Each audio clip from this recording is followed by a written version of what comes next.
Welcome to Owen and Brew's Barbecue. Today we've cooked up some Navarro nummies. That's right. They're those blue wafered cookies that you saw in The Mandalorian. My name is Matt, and today I am joined by Navarro nummy Nick. Were they actually called nummies, or are you just making that up? That's what I've seen out there as a term. I saw one word that said official, but I was like, I don't know. That sounds sketch.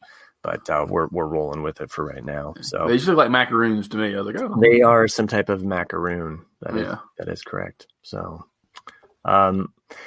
so today we're talking about the Mandalorian Chapter 13? 12. 12. Sorry. 12. Yeah. I'm getting my chapters mixed. I'm so excited about 13. I'm just like, move. Well, the Siege was a good episode, though. I enjoyed it. I mean, I really kind of had low expectations because I thought, what has Carl Weathers really ever directed? You know, it's like, so he could have completely fallen on his face, but it actually was a pretty good episode. Aside from an arm, you know. Okay, I was like, did he? Yeah. So if anybody hasn't seen the news though about this episode, and you're listening to this, and we're the ones first to catch you up on it, you should definitely look at what do we call this person? Star Wars Gene guy. Gene guy, yeah. Gene, yeah. The jeans though are not the thing that it's the green shirt and the watch is what my eye catches, not the jeans, but whatever. It's amazing that the green shirt though isn't all like CGI'd with some weird graphic. It's just, exactly it's green shirt, watch, jeans, and you just see a corner of them. The memes are great. I love them. Maybe it takes away from some actual jokes that happen in this episode. My initial take on it was okay. Yeah. Okay. Yeah. I think also with the Heiress, like it just felt more like a movie to me, whereas this felt more of like a TV show episode. I could see that. Yeah. And even I think the first episode we you know, it felt kind of more like a full meal movie, you know, so it had that Star Wars feel where the Siege to me just, you know, and I mean right now on IMDb and by no means am I using this as a guide for it's a thermometer that I look at, but it is rocking an 8.6, higher than The Passenger, which I actually liked better than this. Oh really? Okay. Yeah. Because to me, The Passenger is the weakest so far. I mean, it had some good action to it, but to me, it was the weakest of all the episodes, but of the four. I'm trying not to be such a Debbie Downer about this episode because there are some really cool things that happen in this episode and some things that I do like. Let's just break it apart, shall we? Sure. Unless you had some other surprise Star Wars news that you wanted to lay down. Is there any? No. Chris is not here tonight, so for those that thought that he might be just magically being quiet, but no, he's not here.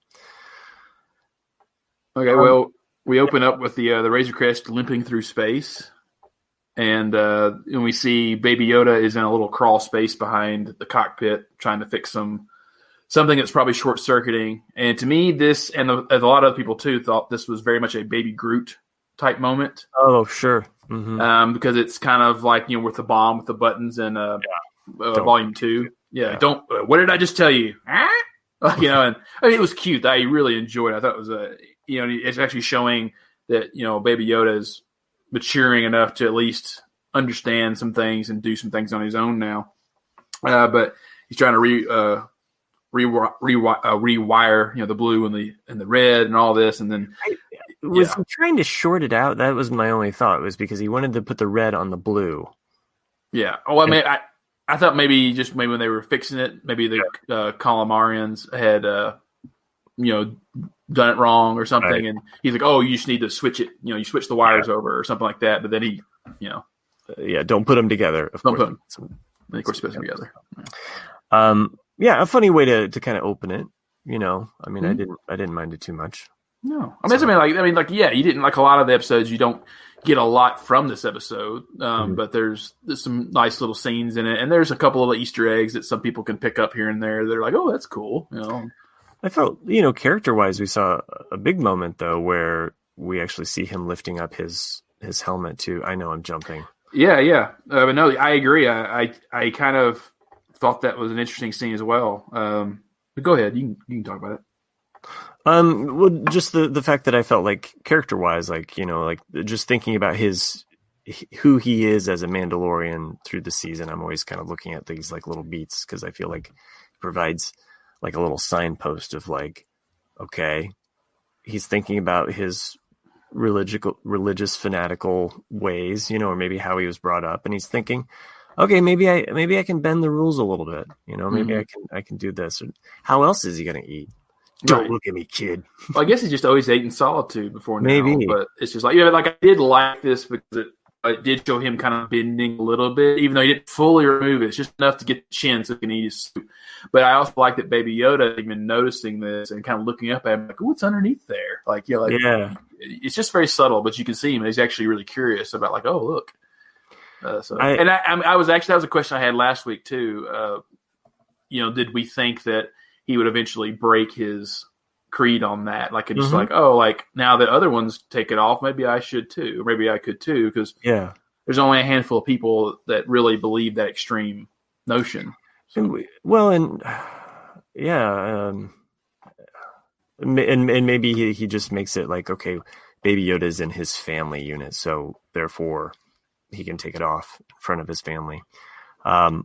I will say, if you want to see a lot of grown men cry, just show us a scene where Baby Yoda is nuzzling up against his face because, like, he has to bring him back to life or something like that. Like, seriously, like a forehead to forehead moment or something. Yeah, like just something where he's like, that he's dead. He has the healing power, and you see that face to face moment because what more, it's probably going to just be his head to the helmet, but I'm telling you though, you take off that helmet and you see the face and everything, like, forget about it. It's like, it might as well be. Oh, the waterworks. Okay, so after basically this kind of like setup with Baby Yoda and the cables, I think the next scene is with the Marshal. The culvert is basically kind of being a hideout, or it's being ransacked. Well, you notice that the Mandalorian crest is completely gone, but you can see the outline of where it was. Yeah, the mythosaur. Yes, and we get to this Aqualish thing, which I think one of the trivia things that I read about it got really detailed about all of these different Aqualish. I was like, who knew? Yeah, for real. Like, people get upset about politics in Star Wars, but the depth of what this was about Aqualish, I was like, wow, that's some intensity there. So, and then we are introduced to this creature, which we think is going to be killed, and immediately my wife is like, seriously, again with something gruesome? She's like, why can't we have anything nice? And I'm like, just wait. There's going to be a Disney princess show up. Yeah, for real. Rescue the animal. Yeah, and I wrote down a ferret-like creature because that's the only thing you could really kind of look like, because it kind of looked like a fox a little bit in the face, but it had that slender body with the tail that looks like a ferret. I was like, so what I've read is a lava meerkat. Meerkat, okay. So I guess that's I like the red eyes. Looks a little puppety, at times, more so than having kind of, I think, I don't know. I'm not here to quibble about that. Maybe the jeans guy, but I'm okay. I can look past the ferret, the ferret effects, or the meerkat. It's just a nice way to introduce, that Cara Dune is the new marshal in town, and and she's taking care of, business.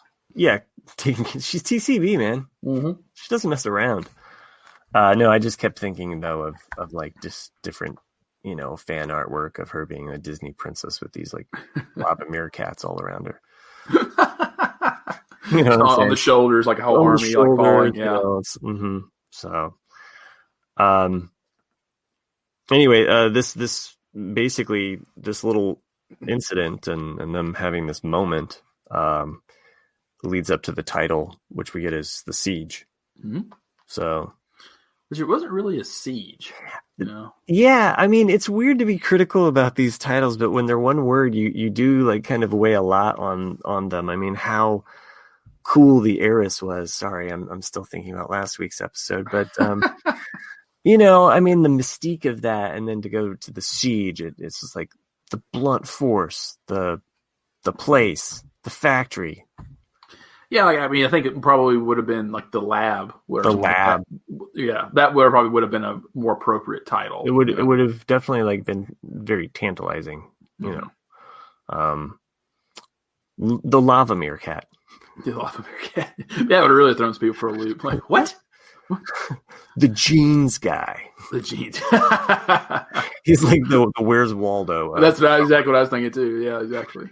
Now, real quick, your Disney Plus. This is definitely like, you know, when this broke, you know, and you and I messaged, and I was like, I'm sure it's not as bad as like the Cup in Game of Thrones. Oh, I was so wrong. I was so wrong.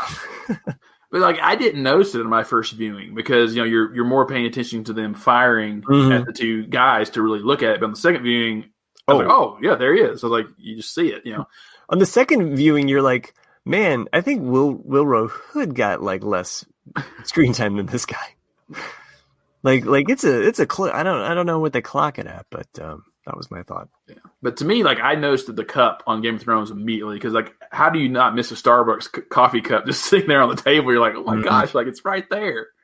But yeah. Okay, so your Disney Plus, all of this hoopla around it. Do you just fix it and then do a re-release, like where you just kind of like, I don't know. You do an update and it's just out there. Like, I'd probably just leave it. You know, like sometimes I like those weird things, like, you know, the stormtrooper hitting his head. You know, and it's like, And this is going to be once we do get a Star Wars celebration or any kind of fan convention, the possibilities, like, you know, somebody's already working on this. Like, I can make this, you know, like, you know, this is a Halloween costume, in the making. So yeah, Disney Plus probably should fix that. One thing that they should fix, and I'm so annoyed by this, it never used to do this, but it has been recently. The title sequence comes up and it's like skip intro. I'm like, this intro is 3 seconds long. It takes me longer to find the button to hit skip. And now you've just ruined a perfectly visual aesthetic with your skip feature. It's so obnoxious. Ralph was complaining about that too. I'm with Ralph on this. Like, we might be divided on our love of the sequel trilogy movies, which one we think is superior, but we can all agree that the skip intro feature is just bogus. Yeah. I mean, for something that short, it's like, I still watch all the intros and the everything. It's like, it's fine. It's part of it. Yeah. But I get it for people that maybe are binging. It's like, I just watched the episode. I don't need to see that, you know. Whatever. Have patience, people. But yeah, so we see the Razor Crest touching down. And it's still rickety. It's kind of shaking. You're expecting it to collapse once again, but it doesn't. And then we have Grief Karga and Kara waiting to meet Mando. And I felt that Kara was a little overselling her happiness with Mando being there. She is ear to ear cheese for this entire scene when they're reuniting. Yeah. It's like, yeah. And I don't think that she, like, if you would have told her, I don't know. You know, no judge. I'm not judging anything going on with the actress at this point. We're just going to keep that out of it. But wouldn't you say, like, okay, the ship is rickety. Are you going to have a big smile on your face? Like, wow. Oh, no, you're going to be concerned. Like, oh. You're going to be like, whoa. What happened? So I think that was, like, something that, you know, I'm not sure exactly the writing or, like, the way that they shot it when they shot some of the stuff. I just want to get to problem number uno mucho. And I know I just murdered that. How fast it took them to fix this ship. For real. Like, that's, yeah. This is my biggest complaint of the entire episode. Yeah, I can deal with Gene's guy. Like whatever. It's like he literally landed the thing. He walks into the bar / school, then meets the blue guy. Then they go off on the mission. I mean, so what? Maybe 3-4 hours have passed, and the whole ship is back to brand new. Like, you cannot get that fishing net off of those things in that amount of time. You and I, we've actually worked on cars at some point in our lives, right? Removing stuff, putting stuff on. The amount of damage on this vehicle, and I gotta say that not only was I upset about the plot being disrupted by this like inconceivable, magic that they did, like two guys, 3 hours, okay. But then it took something that I was cherishing. I was enjoying watching this ship just get worse. Yeah. There was a part of me that was like, I wanted to see it limp into battle against Moff Gideon, like still with that, shaking apart, like, oh, I'm gonna get you, like, right. That's my kind of Star Wars. I'm like, what did you do? You went and prequelized this whole episode. Anyway. Well, I mean, in the other one that's not as bad as like the miracle ship fixing is that when they're explaining the mission to Mando, she brings up another map of the planet, the same as they did on Tatooine. Yeah. And you see like, oh, we're here on this side of the planet, and then on this side of the planet is the base. And somehow they get there on a speeder like that, right. And then they get back on another speeder like that. It's like it's as if it was only like a few miles down the road. It's like, well, so either A, the planet is extremely small, or they just have no concept of distance. Yeah, and I was confused by that map too because they show the green section, but then there's like this red dot down here. So then I'm like, okay, is the red dot on the edge of the green good zone, or was it on the other side of the planet, like you said? I felt it was on the other side, but I couldn't quite understand that portion either. But you're right; it does. There's some. We'll just say that it's not as airtight as what Mando's ship is now. Right. Okay. On to the things that we like, though. Okay. Mando's back in Navarro, ready to get down to business. Basically, he's striking up a deal. Hey, can you fix my ship? I'm gonna need some repairs. We didn't establish why he was going to Navarro. Except for the fact that he had this conversation with the baby, just hey, or the child, like, hey, this, we're gonna have to. Yeah, we're not gonna make it. The ship's just too flimsy. We gotta land in Navarro, see some old friends, And it was a nice, cute little scene. He's like, "How's my credit here?" So I think we can work out something. Yeah, and of course, when you see the two guys go fix it, my first thought when I saw the Mimbin turn around was like, oh. He gave him a look, But then I also thought, well, maybe he's just looking at the ship, going, "What a piece of junk!" you want me to fix this? Yeah, but yeah. I just okay, yeah. I'm the Mimbin. We should also mention is part as a character that was created for Splinter of the Mind's Eye, which is the first book novel post original Star Wars that Star Wars fans have ever basically gotten. So anyway, interesting that it was brought into this episode, and also might explain why the author has been in the press recently saying, hey, Disney, you owe me some money a little bit. But by the way, Star Wars is a big enough universe. Lucasfilm is a large enough business that it seems like, if you're using, it also depends on the contract though that was signed. That's the thing is from I was actually just reading this like an hour ago. Okay. Is that what he's saying is that Disney is all fine. They know they have not paid him. He's like, and they're ready to pay him, but that he needs to come in and then redo the contract because it's with Disney. And the thing is though, is that in all these situations, usually you do your contract negotiations, and then after you settle on something, then you sign a non-disclosure agreement, to say like, oh no, this stays between us and the company. But what Disney is wanting to do is for him to sign the non-disclosure agreement before the contract. Oh. So it's one of those types of situations where it's like, well, if I get in there and it's a really crappy deal and they're trying to screw me out of my money, but I've already signed this non-disclosure agreement, I can't say anything. Mm-hmm. So that's what his case is. He's saying, like, I'm not signing anything until, they're going in an opposite direction. I see. Yeah. Well, I hope that he gets what's coming to him, so. But yeah, the back to the Minman though, like we have seen the Minman once before in Solo, I believe. Okay. So, this whole interaction, and also, this is the first time that I think we see the Mandalorian with his guard down. Like, and maybe it's just because he's being greeted by old friends that he's just not thinking as far as like, hey, well, by the end of this episode, he also learns that he is still being hunted. So at this point, he doesn't maybe realize that he's still being hunted, which seems odd. Well, I think he felt at ease as well, not just because they was old friends, but you see that as soon as they leave where he landed, that the city is completely different than when he left it. So he is more at ease because that's like one of the first things he does is like, wow, things have changed here or something like that. And then Grief Karga, gives all the credit to Kara. I was like, well, leave it to our marshal. She's clearly cleaned up the town, and I've just been doing clerical work this entire time. So I think that's another reason why he's just more at ease. Like he doesn't feel like he has to watch his back, like someone's just going to shoot him, like he did before. Can we get to the school? Well, sure. That's the next thing. Oh, can we? Yeah. So and we talked about this as well. Something that you don't notice really on the first viewing.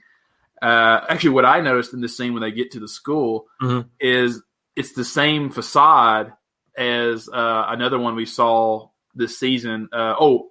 Yes, when they're going to of course, this is in the daytime, so it's tan. But to me, it looked like the exact same building as the fight scene. In the first episode, because like the wall there to the left has that same writing, and then like the doors there, so they just kind of reused a set, from an earlier episode, but then made it a desert, environment versus like a city metal looking thing. I was like, oh, that's what I noticed.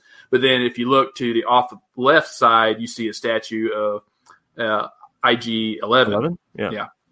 Which is really neat because I don't know if you've gone back and looked at it, but he's standing there like with a staff and his legs up, almost like a Captain Morgan stance, like, and but it's neat because like I guess they've chosen to honor him because he gave his life to rid the Empire, of the planet. city, Mm-hmm. And he came in, guns blazing on the, that is true.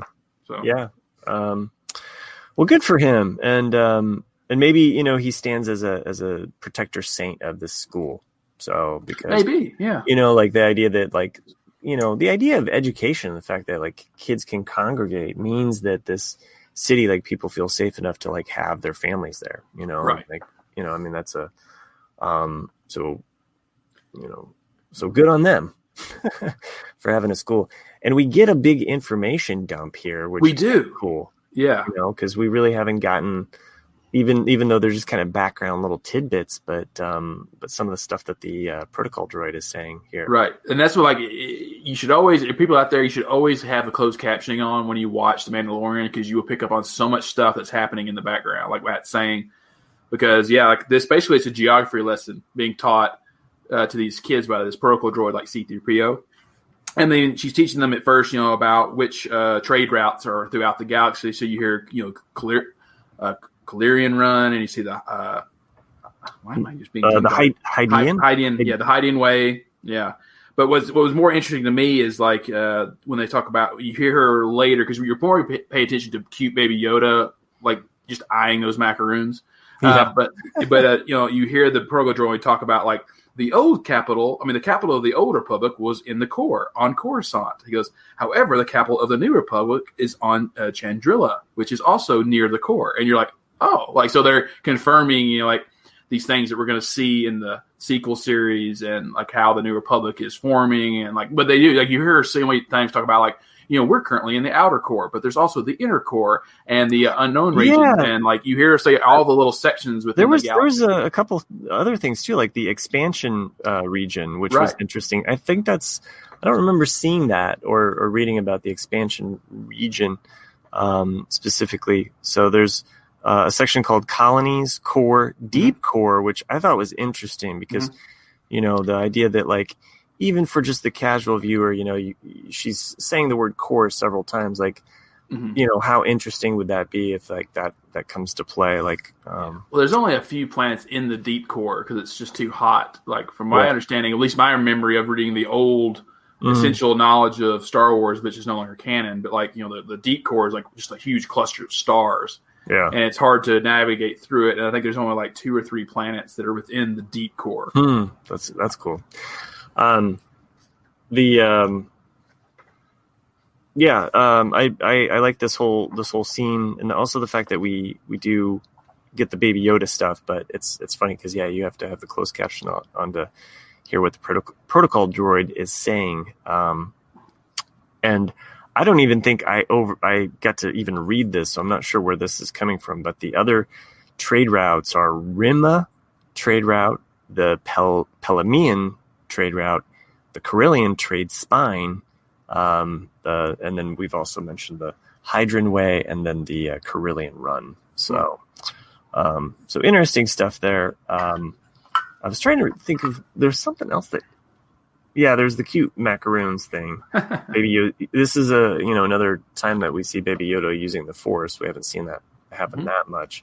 Of course, he's going to use it for food. Of course, like this kid is growing like crazy. I just like that he's more alert and more. He's not just a lump of cells now. Like he actually is expressing himself, and you're hearing him coo. So it always says it's either chuckles or coos. Like what he's doing on the closed captioning. But you hear him like kind of like trying to express himself to the kid, like and he's like no, which is a word he definitely knows. And so he just reaches out the Force because why would you? He has little arms. He has to get it somehow. And just pulls it. I thought it was cute though because he pulls the whole sleeve and like it's like it's mine. And you think the kid would be like a normal kid would be like, that's mine, and like take it back from the desk. Well, but this is another timing thing. Clearly the kid's going to say something to somebody, but before Baby Yoda can get in trouble, they're already back. The ship's done. Right. like anyway, I mean seriously, if I was a kid and some other kid, alien. Green dog looking creature. Yeah. My macaroons. You know how expensive the macaroons are? Come on. Seriously, I think you can buy some already online, and they're top notch. So, all right. So, he just trusts the school, I guess, because he trusts Cara Dune, and they've got a job that they need his help on. So. If they knew that he could just fly down the lava vent tube, maybe he could have just done that to begin with. It was clearly exposed. I mean, yeah. He flies out of it, so he could have flown down in it. Exactly. And not had to go through the whole base. Could have taken just a quick little scout, fly over. And I'm like, oh, there's the lava. I'll just drop some bombs in there. We're good to go. Boom. Peace out. Peace out. See your cloning factory later. Yeah. We would have never gotten that little bit of information dump. We forgot to mention like they start to head over to where the Mithril is. Yeah, this was the I thought you were just making an offhand comment, and then we're going to get back to it anyway. No, I was just kind of thinking through the episode in my mind. So you've got the notes though, and this was one of those moments where I just had to let go. As a fan of the show, when you want certain things to go your way, and you're like, "Oh, I wrote it better in my head," and you guys are just wasting a good character. Yeah, Yeah, I was kind of annoyed with the Mithril this episode. I mean, it clearly was the comic relief for this episode, but yeah, like they go into what I assume is the town clerk hall or the town hall, of this place, and Grief explains that Mithril used to do his books, which they did give a little bit of backstory, like here, that Mithril did Grief's books, and all of a sudden one day he decided to basically rob Grief Karga, and that's why he had the bounty on him, because you assume he put the bounty on him for robbing him, Yeah, but then we're getting into this weird gray area of like a slaver's debt. Yeah, okay. Like, well, one, I thought, Grief, you're kind of at the long end of the tooth anyway, and you got 350 years of debt. Like, you're going to die way before that. And then I also thought Grief Karga is not a good negotiator at all. no. He just constantly keeps knocking off years of debt for no reason. You're arguing with me? Fine. Have another 30 years. Oh, you're showing out? Okay, cool. Like, I mean, if I would have been, if once he did it, like, oh, how about 100 years off? I'd be like, how about 200 years off? If we're negotiating, come on. But, based on his name alone, I'm assuming that Grief Karga will just basically like, you really messed up big time. I had to put another 100 years back on your debt to me. Right. Like, he's just always kind of just keeping him like in this kind of weird slave life debt. So don't do that to people that you love, especially if they're blue aliens.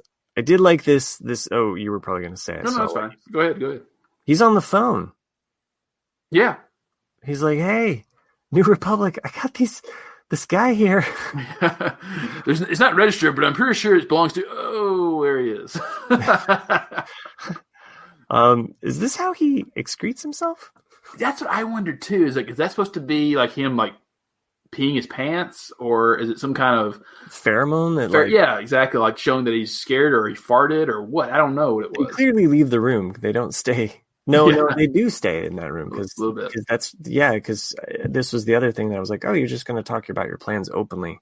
Like the Mythrol's just in for it, and I feel like the only upside is that I feel like whenever we come back to Navarro, I feel like he's always going to be part of the new, group or whatever. It's like the monkeys; they just keep.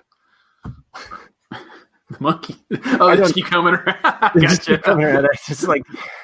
I always throwing out some random band. How about the Stones? Okay, there's like 5 of them, and you can lose track of them when they die. So, but yeah, like here's also like I sometimes I felt this episode had a little too many other references to the movies, and this was one of the first ones where he's like, I don't want to be in carbonite anymore. I still can't even see out of my left eye, and I'm like, I get it, haha. Right. But and there's other ones too that kind of happen in it where I'm just kind of like, okay, you're kind of hitting us over the head with the the old quotes or the old references. Well, they definitely did it in the last episode with the old quote, and they did it again this time with another Stormtrooper quote. I had it written down, but I felt like there were like 2 that happened in this one. Yeah, like the one that you really notice is, all right, men, load your weapons, and then there they are, blast them, which is from the Hangar Bay at Tatooine in A New Hope. Well, then there's the third one, because then you have we think they may be moving to the... Right, and then they get shot, right. So, like, a little goes a long way. Mm-hmm. Just saying, it's just like once every now and then, it's like, and I feel like as a fan that, we went through the 90s, we found that like if the references were too heavy in some of the stories or things came on too strong, it was just like, whoa, pump the brakes on your references. Like you gotta, I don't know.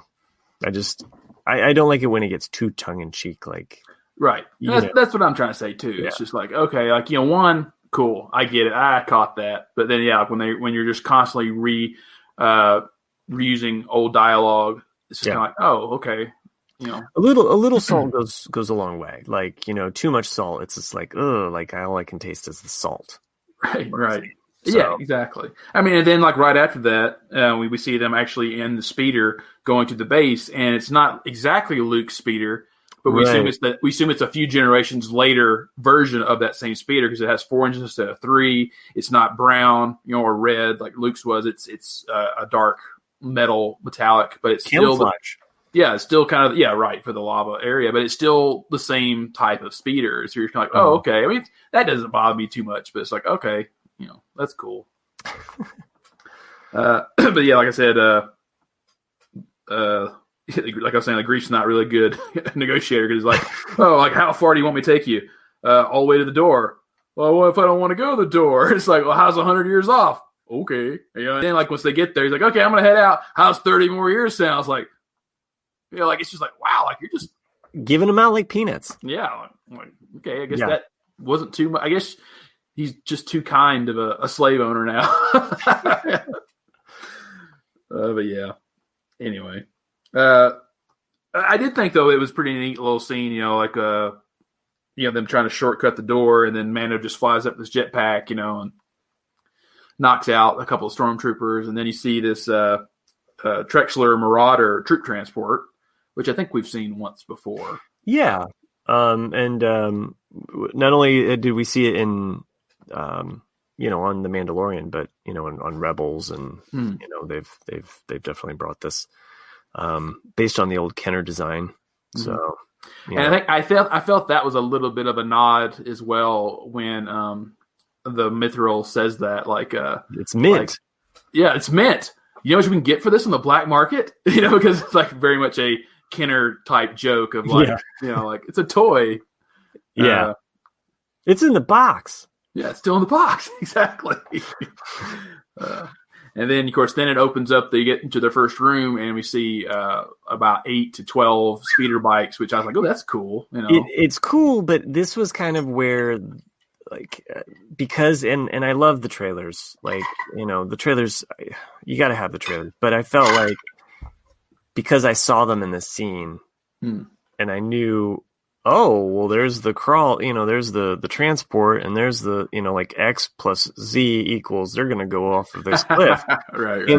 Like TikTok, when's that going to happen? So it was a little bit where I felt like the action was already kind of like shown to me. Mm-hmm. So that was my other, like, just slight disappointment with the episode, is just because I was like, oh, okay, like I'm expecting this to happen now. Oh, right. They gave away all the good bits. Yeah, like they showed me the hand already, and then in that scene they like literally show me like the hand before it like is revealed. Mm-hmm. And I was kind of like, but fine, it's Star Wars. I'm moving on. I'm not gonna complain. Like, we're getting live action Star Wars. What more? Well, it's interesting. Like, there was one line I thought was interesting, because before they went there, Kara had said it's going to be a skeleton crew, and then, but when the Mando gets up there on land play, he's like, "I thought you said it was going to be abandoned or like no troops." And I was like, "Well, she did say skeleton crew," which also was not true, because there was a lot of stormtroopers there, really.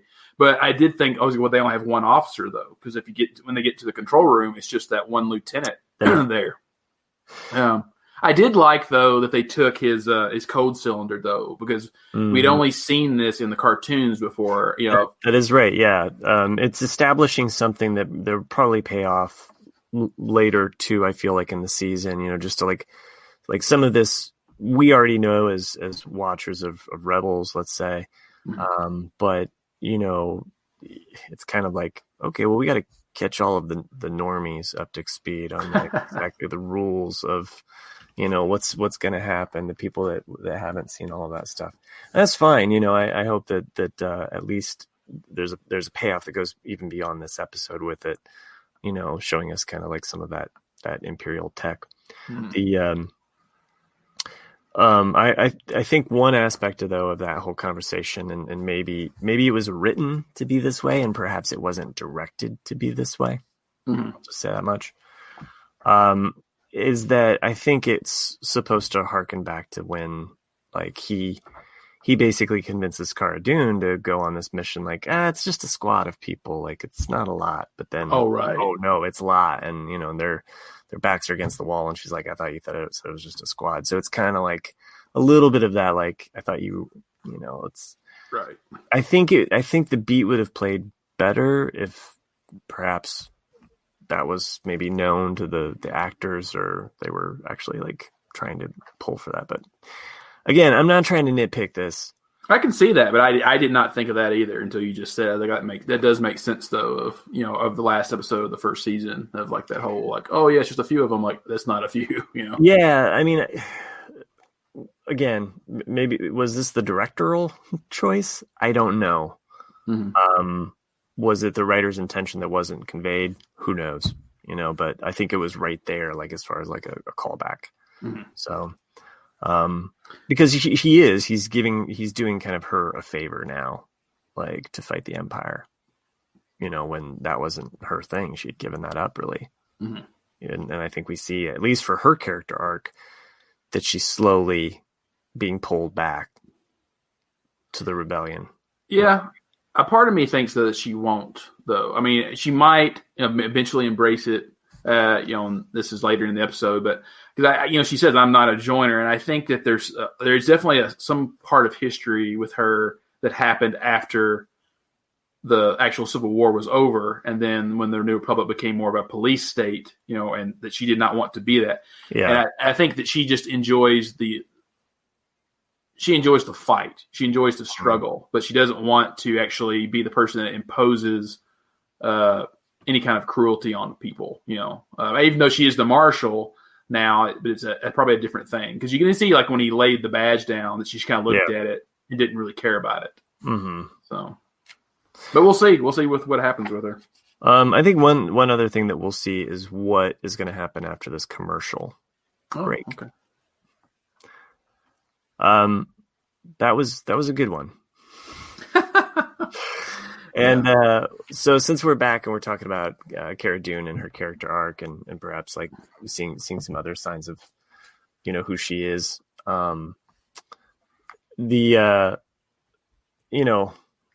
I don't know. I mean, I could just see it playing out at some point, perhaps.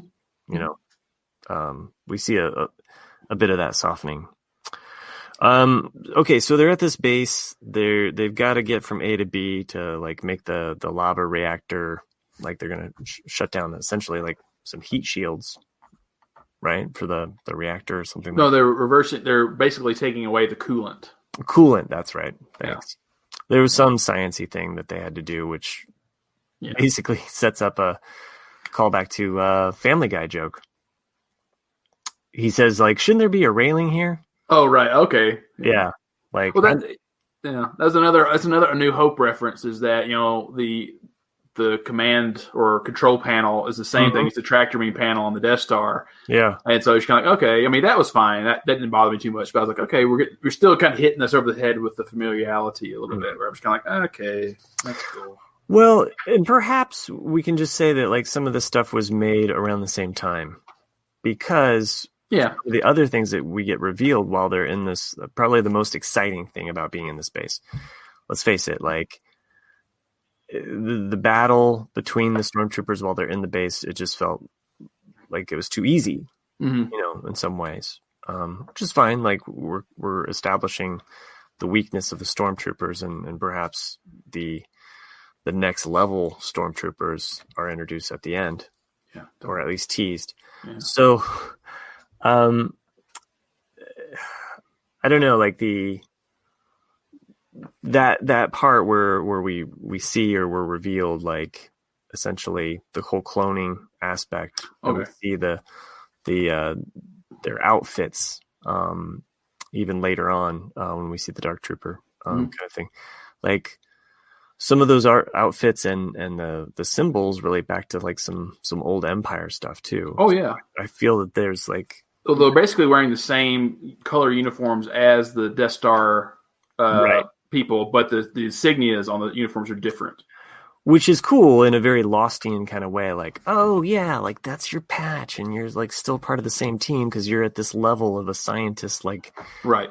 But you have the cloner patch. So I just thought that was cool. And of all things, this whole sequence feels the most Lostian. Like we get the video message from the doctor, right? Right. Oh, right. Yeah. Right.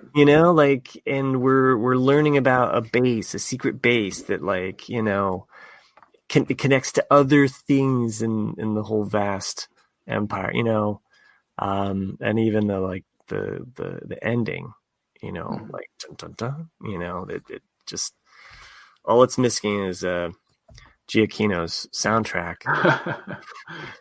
He already did it for Rogue One. Well, let's get to the cloning room. Like, sure. There were some things in here that I thought were neat. I mean, I liked, when they first come in, you see the two scientists there, and they're like, "Oh, destroy the records." They want to keep it from Imperial secrets, from them learning it. And then they notice this creature floating in the tank, which I assume is a Bacta tank. But we don't really quite see what it is, other than it's just something that was living in there. And I was hoping it was just going to be like a super soldier or maybe something like that. But in the background, you can hear a faint Snoke theme being played. So I don't want to believe it's Snoke because I kind of want to keep the Mandalorian away from the sequel trilogy as much as possible. But you kind of want to think maybe it is like an early version of Snoke or a clone. So much in the same way that we'll say the Clone Wars cartoon made me appreciate and find a lot to, endear about the prequel trilogy. Perhaps the Mandalorian will do the same with the sequel trilogy as it kind of like connects to it in different ways. I'm not trying to warm your heart like a Grinch over here at Christmas time, but just think about that in terms of like perhaps the way that it kind of expands out and connects to other things. Like it might help enrich. Nothing will ever help that. Okay, well, I'm kind of on the Snoke element here, and since you mentioned the music though from the sequel trilogy being introduced, apparently Cara Dune, when she is introduced her first scene, like they have a little bit of the March of the Resistance. There's a variation of the March of the Resistance that is played, so that's kind of cool that that seed is being planted, like perhaps that connection to. Yeah. The Resistance. So, or what will become the Resistance. So, going to the thorn in the side of the prequel trilogy, they didn't quite say the word, but they hinted at it, and they said M count when referring to the donor. They said the child, had the highest M count that we've seen, which they mean midichlorians. Mm-hmm. Which is one of those controversial things with especially a lot of the original trilogy fans, because, me and probably as well as you growing up, you kind of wanted to believe that anyone could be a Jedi, anyone could be a Sith, not that they wanted to be a Sith, but like because it was just like, you just have to learn about the Force in order to use, totally. The Force. I think that's always been the appeal of the Luke Skywalker, archetype of the farm boy going out into the adventure.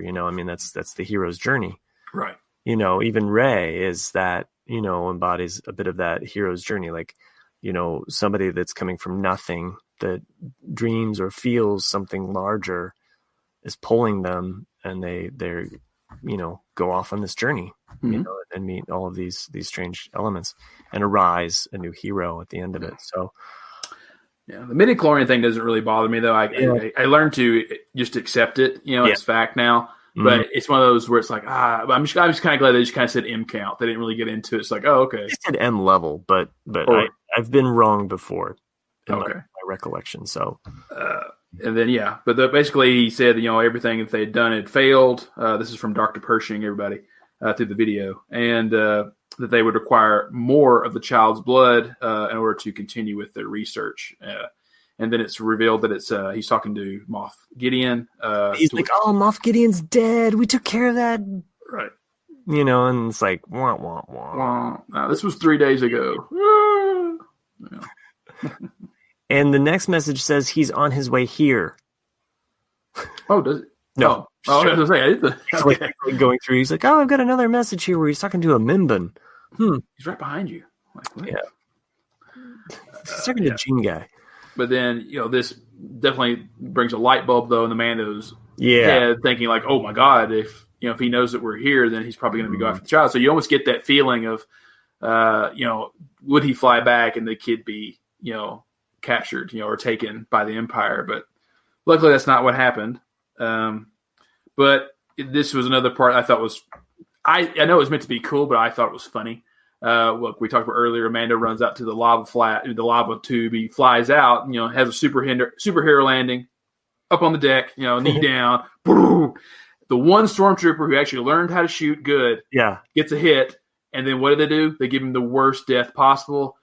He falls into the lava pit. That to me was funny because it's like, they actually had one that could shoot. And then this is where we get, one of the another quote that said, all right, men, load your weapons. There they are, blast them. And we have Grief, Karga, and the rest of the crew, trapped until they find the Trexler to escape. Now, this to me was another one of those. Even though I enjoyed the sequence, it was a little too on the nose for the Death Star escape scene in A New Hope, and that's exactly what it was. Like as soon as they get into the vehicle, I expected someone to say "Punch it, Chewie," and then them leave. Hope the old man got the tractor beam. Like, this is gonna be a real short trip. Hit it. And that's exactly what they do. They jump off of the deck. And then you immediately have a chase scene, with the speeder bikes. But it's the same sequence almost. You have the pilot, we're going to make it forth. You have Grief Karga getting with the turret, same way Luke did, firing. It's a great sequence. It's really entertaining. I liked it when she smashed the speeder bike on the side of the wall. I was like, that's she got so much joy out of that. And so did my daughter. Yeah. Like, it's weird. It's weird to see like this other dark side come out of like stormtroopers are just the ultimate villain in the fact that like you can kill them and it just doesn't matter. It's just like you put somebody underneath that mask and it matters. Yeah. So, but I'm with you. I mean, I guess I don't mind that whole sequence. It actually reminded me more of stuff I felt like I'd seen from Rebels. Just like, I've got this and it backs up, crashes into this, goes forward and let's go. And just even kind of being in a chase like that, I did like the fact that we get more of what's called the Outlander tie. And apparently this thing was designed like back in 2013, I think, if I read correctly. So the design had actually been, was it Douglas Chang's design?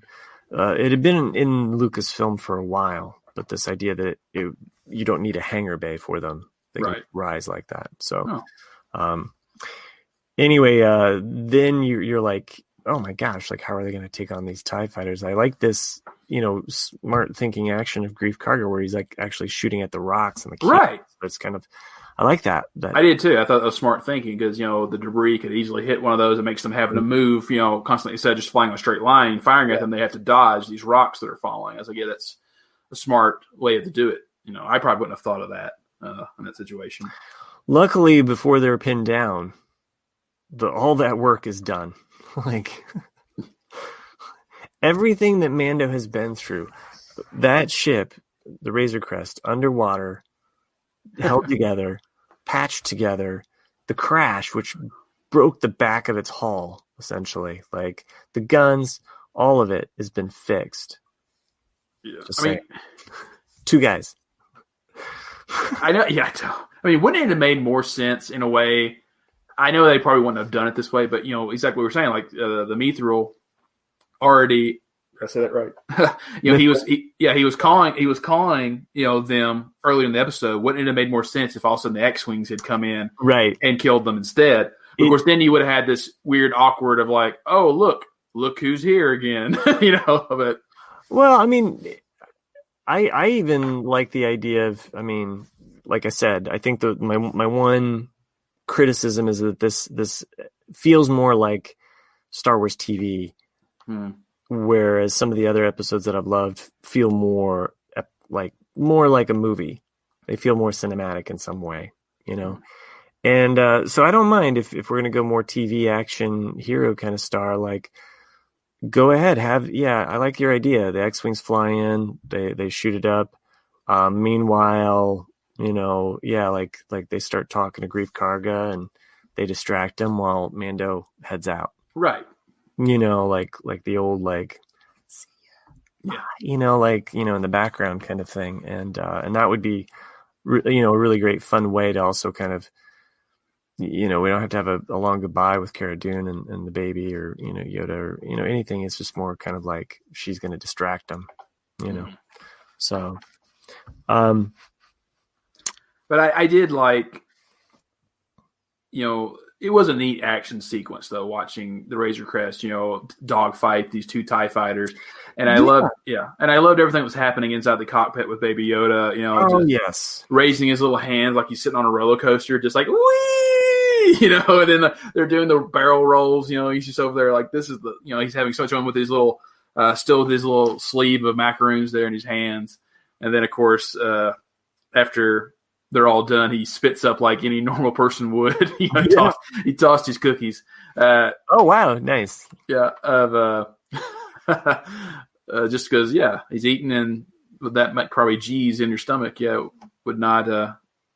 Well, let's face it; those macaroons are not a healthy snack for a child.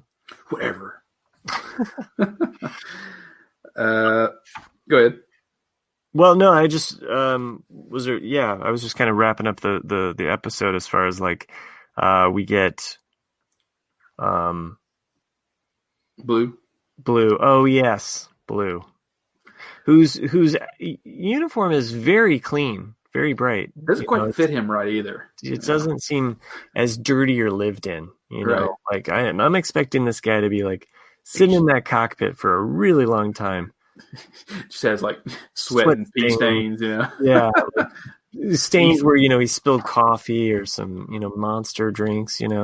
Staying up late at night. He's a shiny. He does.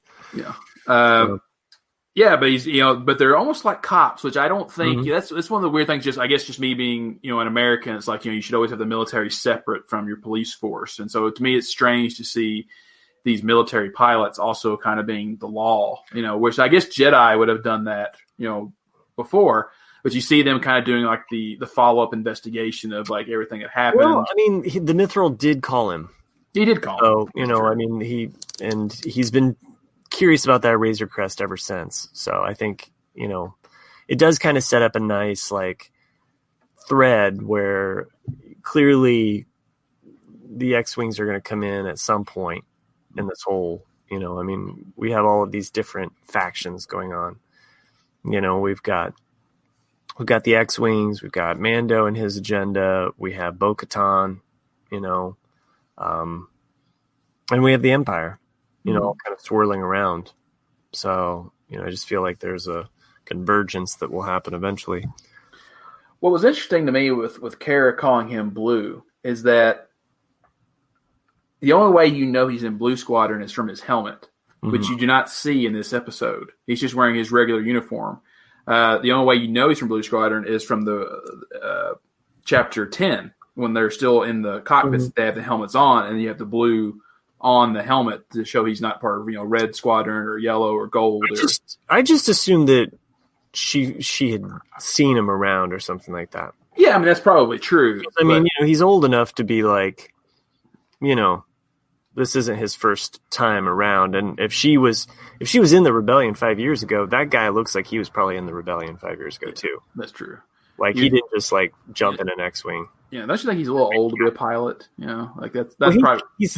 But he's captain, so I mean, it also might be showing a little bit of like the fact that the Resistance, or not the Resistance, but the New Republic, they're having to rely on an aging demographic of like how many vets you have, how many people survived the war, who's training who, Anyway, just some theories there. Let's get to the good part. Okay. Good part. Okay, yeah. So we see, the original opening for New Hope. You see the Death Star scene, not Death Star, Star Destroyer scene coming in. It's a new Star Destroyer that I've never seen before. Oh, you see the rear. You have seen it. Have I? It's been in Rebels. I'll pull up the classification that it is. Okay. Yes. We see an Imperial officer talking to the spy that put the tracker. Well, you don't know. He put a tracker on the Razor Crest, and he's informing the Empire that he did this. And I kind of felt sorry for him in this scene because she basically just says, "You'll be rewarded in the new era." No kidding. No and I'm kidding. like, what? Yeah, like this guy did you a solid. Yeah, and you're not even. You just give it. You're not even get like. Who knows? He could be dead tomorrow. You're not even. Giving if I was that guy, like the Minden, like I got kids to feed. Basically, been like, I send you the code to track this guy once I get my credits. Yeah, for real. That's how it works. Like, same time, man. I don't know you. See if I do you any favors anytime soon. Like, Star Destroyer is an Arquitens class command cruiser. Light cruiser class ship was used by the Empire mostly as a patrol ship in the Outer Rim and for support in space combat. It first appeared on screen in Rebel Resolve. Okay. So 2015. So, and from the underside, it did look like a Star Destroyer that So Rebels would be where we've seen this kind before, but and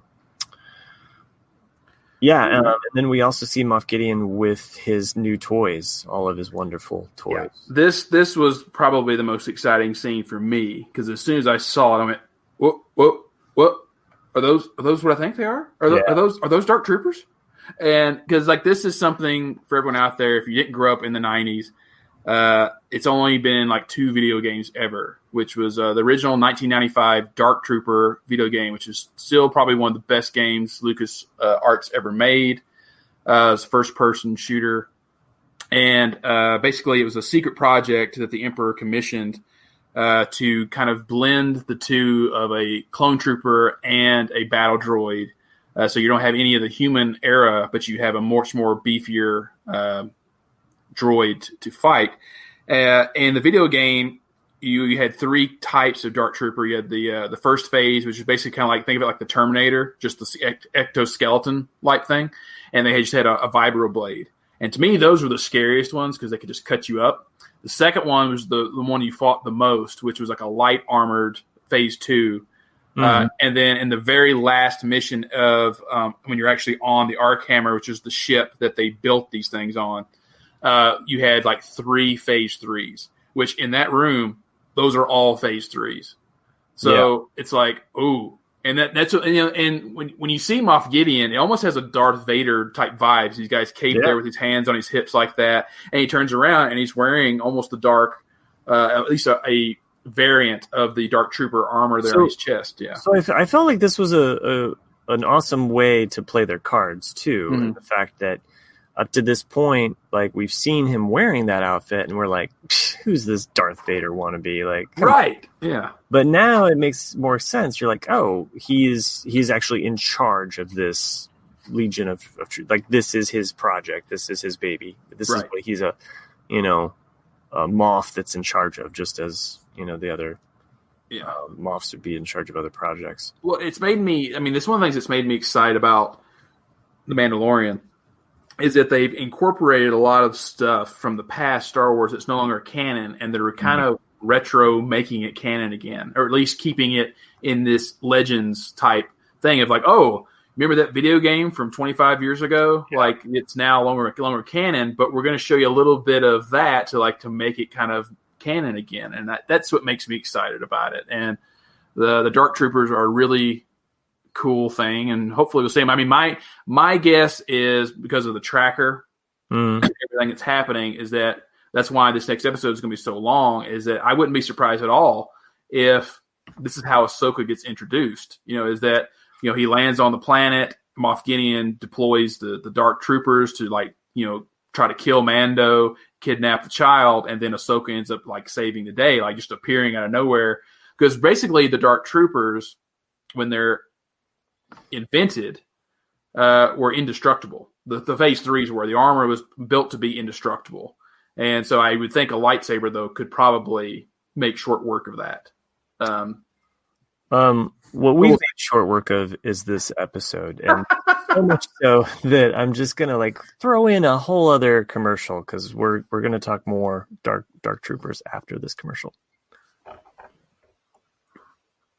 I hated to do that, but we were running a little bit longer today, and that's okay, because we're getting to some of the fun theoretical kind of ideas though about the Dark Troopers. And I remember playing the game. It's so weird, some of the games and books that I consumed back so long ago. It's in one out the other. I'm like, yeah, I remember that. I remember playing that game, and I don't remember every little beat about it for some reason. And God, I played Dark Trooper and X-Wing so much growing up. I don't think I could probably play it today. It's like going back to, because everything now is so much easier with the dual analog sticks and things like that. Whereas in Dark Trooper, you played on your keyboard and you just had that typical left, right, up, down motion, and then you jumped, you jumped kind of just really goofy, just up and down. And, but there was things that were really cool about it. But I remember being scared to death whenever I would come in contact with a phase 1 Dark Trooper, because that vibro blade would just, if you didn't have double armor on it, would just cut right through you. You're just like, ah. So, I like what you're saying about, the possibilities of the next chapter, chapter 13. And so the only, and I'm not going to there's no spoilers here, but I'll just spoil the title. I'll spoil the time. The time which you're saying is 45 minutes. Mm-hmm. Yeah, at one point I had seen that it was even longer than that. So I don't know if that was just I think this is officially the longest episode they've made. It could be 46 minutes, but it's I know it's somewhere in that range. And then the title, which we already knew. We already know. This is not a big surprise. So, but skip 5 seconds. It's called The Jedi. So that's pretty okay, yeah, that's what we kind of figured was coming, So, but still can't help but be super excited, What if it's Ezra? I'm fine with seeing Ezra. I'm fine with seeing anybody in that ballpark, but and I think you know this about me. I still want another animated series, following Sabine and Ahsoka and Ezra. I would love to see that story. I would love to see them set up Thrawn. I would, I want them to do it right and to be able to maybe have it connect or be in tandem with the Mandalorian.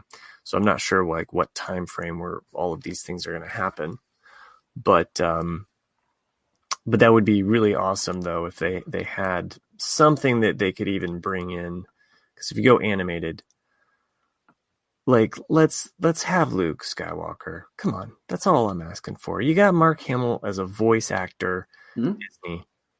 You throw Mark Hamill in a guest spot on he doesn't have to be, or I don't know, forget it, hire him for the whole thing. But you have somebody of that magnitude come on for a character, and it's oh, this is the Luke Skywalker episode. I mean, that's how we've been about Ahsoka episodes. Can you imagine an Ahsoka Sabine themed cartoon with Ezra, and then all of a sudden oh, this is the Luke Skywalker episode.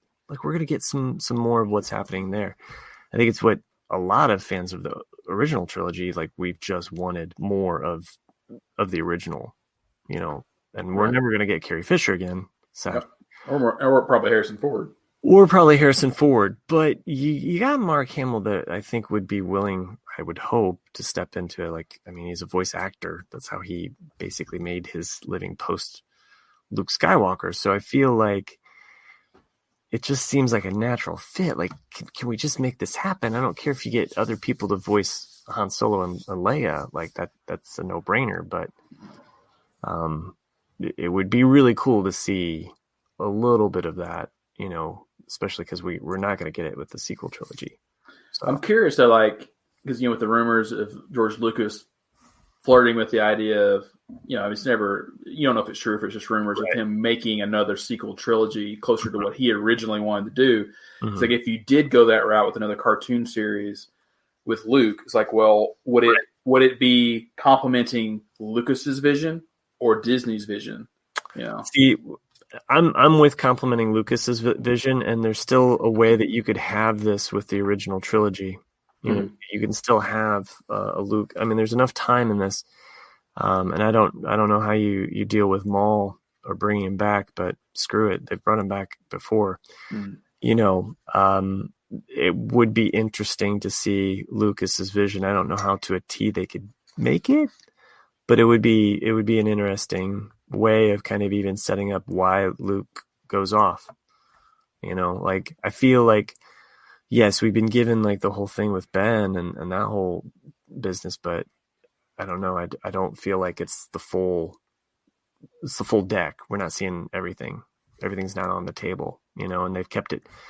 They've been so protective of that timeline, and I'm just time's going to escape these people, and we're not going to have Mark Hamill for some reason. So let's just, do it while the iron's cooking. I don't know.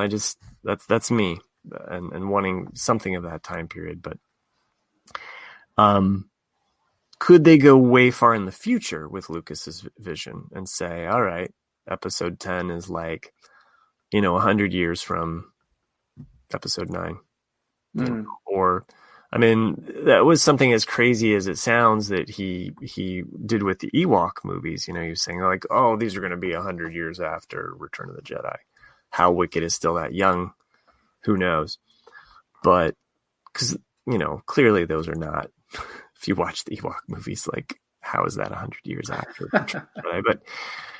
But the thing with Yoda, and I don't know what the end goal is with the child, but essentially, like if you go far enough in the future, the child would be an incredible Mandalorian Jedi. Yeah. There was that cartoon that someone drew of, Baby Yoda in the Mandalorian armor. I was like, I kind of want to see that. It's like, it just looks adorable, but two, it's just like, that's like the perfect combination of just badass. It's just, and get, for God's sakes, give Gilbert Gottfried the job. Like his voice of Baby Yoda. God, talk about taking like a beloved character and just making at least half the audience just hate him. Like, oh my God, look at this! I just think it would be hilarious. Like it's like the ultimate Jar Jar Binks joke. You take this character, twist it, like. Oh man! It's like I said, it's like I said, I would pay unheard of amount of money if Samuel L. Jackson would dub over the original trilogy as R2, and just make up any lines he wants as R2 with all the beeps. That was that was another thing that I had seen. Like could we see Mace Windu in the Mandalorian? I kind of like just leaving it where it is. But I'm fine too, because Mace Windu has got a lot of work to do in order to redeem himself at all. Yeah. I mean, I'd rather see Kit Fisto. Yeah, nobody seems to be like hot on the tails to bring that CGI character to life. Yeah.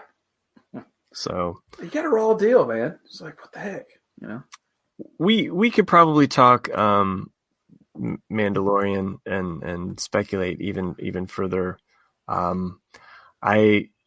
Any last thoughts though of what we think we might see Ahsoka doing? I don't know. I think, like I said, that's my prediction is that, he's going to get to the planet and they'll drop the Dark Troopers on him, on top of him, like a bunch of them. And it'll be like a Butch Cassidy Sundance Kid type situation where he's doomed because he cannot penetrate their armor. His blaster's worthless. Baby Yoda might use the Force a little bit to push them away or something like that. But I think it's going to be one of those scenes where you really think this is the end. And then at that precise moment, Ahsoka will drop in and, and take care of it. And then kind of like almost like a come with me if you want to live type moment, I get this sense though that, maybe we won't have Ahsoka, like this isn't going to become the Ahsoka show. So, I always kind of thought it might be something where we get a little bit of time of them. So we get at least an information download dump as to what she's been doing, why she's there, where she's going, so we at least can check in on like, how's Ezra? Right. So, I anticipate some element of that, even if it's between passing and a battle, but, I would think that things would lead to a point where almost they have to split and go their ways or, absolutely. Yeah. I think it's a one and done. We'll probably see her later on. Right. And I don't think she'll take the child either. I don't think they have any intentions of splitting this duo up, No. I think she'll look at him, she'll explain exactly what he is and what he can do, and then send him on another route like, "Oh, you need to go here." Yeah, or hey, like you need to find his actual people. Right. These people, or like she could even drop Luke if she even knows who Luke is. She could talk about Ezra. She could talk about a number of people that could help. Right. Yeah, I just don't see us seeing Luke. So, no, I don't either. But so then it becomes like, like what is the quest that she's going to send him on? What is the guffin that he's got to go down to, to like follow this next path with the child? And frankly, like I don't see the show without the child. Like, no. I mean, it's a Batman and Robin kind of thing. Like they were kind of born together. I imagine that the Mandalorian would fight till his dying breath to save the child, but then what is that? Like, I mean, the child's going to outlive him, By a little bit. Yeah. So, well, I mean, like how do you set up a system so that somebody else can take care of this child? Like once you're gone, like it's like owning a parrot, like they live for a long time. Or a tortoise. Yeah. Yeah. It's like, oh, when I'm gone, like you're going to have to take care of this like child. Oh, by the way, it's got magic baby hands too. But don't worry, I didn't teach it how to cuss. Anyway, I meant to send this to you, but there's a really cool ILM video about the design of the Razor Crest, and some of like the early modeling. Like it spends probably like a good 10 minutes on the modeling. I thought I would get a little bit more into the design, the backstory of the design. So I was surprised it was based on an A10 Warthog. I can see that. And they were going with that design of the big kind of engines being the, well, I remember being at Comic-Con. Yeah. Before they released the Lost Missions. That's what it was. So season 6. Because they did, for everyone out there, they did season 1 through 5, basically back to back to back, and then it got canceled when they sold it to Disney. But they'd already had, I think, 7 or 8 episodes of season 6 in the can, so Disney did allow them a year or so later to release those episodes. But at Comic-Con, Dave Filoni was there showing a lot of the concept art of other episodes. That's also where we got introduced to the Bad Batch, drawings and things like that. But he also showed, because I am such a Asajj Ventress fan, he showed the concept art that he had drawn for what was going to be Asajj's ship in season 6, which is the Razor Crest. It's slightly different than what it is in The Mandalorian, but it's really close because the landing gear in the front are these tooled doors for Asajj's, and those would come down, and that would be the front landing gear for steps that would go into the front of the ship. It's funny, they really talk about the landing gear for whatever reason on that little doc. It's like a good little 15-minute discussion about the Razor Crest. It also looks like my brother and I who play, we played Star Wars X-Wing, game. There's a Wookiee ship called Lorik. And if you look up the Wookiee ships, it looks very similar to that, where it has the 2 turbines very up top and meant to kind of look like a drop ship. Okay. So it's definitely something in the Lucasfilm kind of zeitgeist there, where, I think the style, and it'll probably be forever, identified as the Razor Crest now, but it's kind of interesting though that it also had this World War II aspect. All right. Just to kind of finish up this show here, because we'll be back, and I can't wait. This episode's coming out the day after Thanksgiving, right? It's not like we're missing a week. I don't think so. I think you're right. Yeah, it comes out on Friday. It'd be awful if they did that to people. Like there were people that are probably like going to their families like for Thanksgiving, and they're just like, "Dear God, the only thing I have to look forward to is Friday." You imagine if they didn't announce it, they just last minute decided not to air it. They're like, the only thing that's going to keep me to this weekend is The Mandalorian on Friday, and then they get like, no, God, no.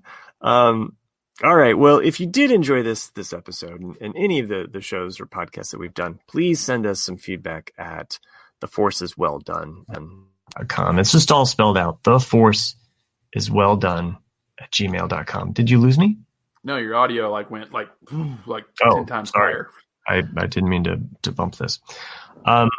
You can also just rate and review us over at iTunes. We would appreciate that. I promise I won't bump the mic again.